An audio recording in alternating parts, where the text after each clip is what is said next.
Le jour de leur anniversaire de mariage, Jeff avait préparé un cadeau long et dur pour Hailey. Surprise! Hailey était complètement stupéfaite. Jeff lui avait offert une pagaie. Elle adorait ça finalement, parce qu'elle en avait aussi acheté une. Ils étaient parfaitement synchronisés, pensant que cette pagaie pourrait servir à plein de choses. Elle pouvait enfourner une pizza, mélanger un yaourt, et même faire du canoë.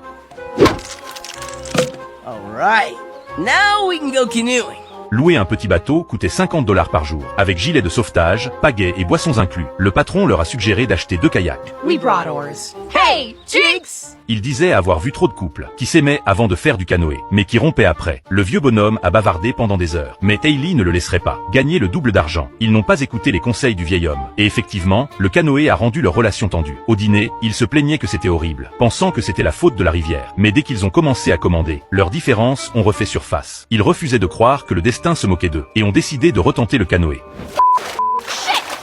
We had a good run, babe, but these oars, they drove us apart! Les 2 pagaies ne faisaient que les séparer davantage. Alors ils ont fini par jeter les 2 pagaies. Hailey pensait que Jeff était un génie. Le kayak s'est immédiatement stabilisé. À la fin, ils se sont allongés au milieu du bateau, contemplant le ciel bleu et les nuages blancs, se moquant de tous ces idiots qui utilisaient encore des pagaies. Le garde a simplement soufflé un soupir devant le costume, puis s'est évanoui d'excitation. À l'intérieur du costume se trouvait Jeff. Il devait de l'argent au gang des gaz hilarants, et a été obligé de les aider à vendre des trucs. Tout a commencé il y a quelques mois quand Steve est sorti avec Jeff. Jeff a préparé un croque-monsieur avec brio. Tout le monde connaissait Jeff, et tout le monde adorait son croque-monsieur. Même le chien l'adorait. Il s'est avéré qu'il vendait du croque-monsieur juste pour s'acheter des places de concert. Ils ont même suivi le groupe en tournée, vendant du croque-monsieur en chemin, tout en s'amusant. Mais les places pour le concert suivant étaient trop chères. Ils n'avaient pas les moyens. Remarquant le gang des gaz hilarants à proximité, Steve a eu une idée inattendue. Steve est allé leur demander de l'argent, alors qu'ils s'apprêtaient à préparer un croque-monsieur pour rembourser leur dette. Ils ont découvert que les ingrédients avaient été mangés par un sans-abri. Steve pensait qu'ils étaient fichus, mais Jeff a dit qu'il pouvait s'en sortir. Puis il a été assommé et ligoté. Ils ont lancé un ballon, disant qu'ils n'avaient libéré Jeff qu'après avoir remboursé la dette.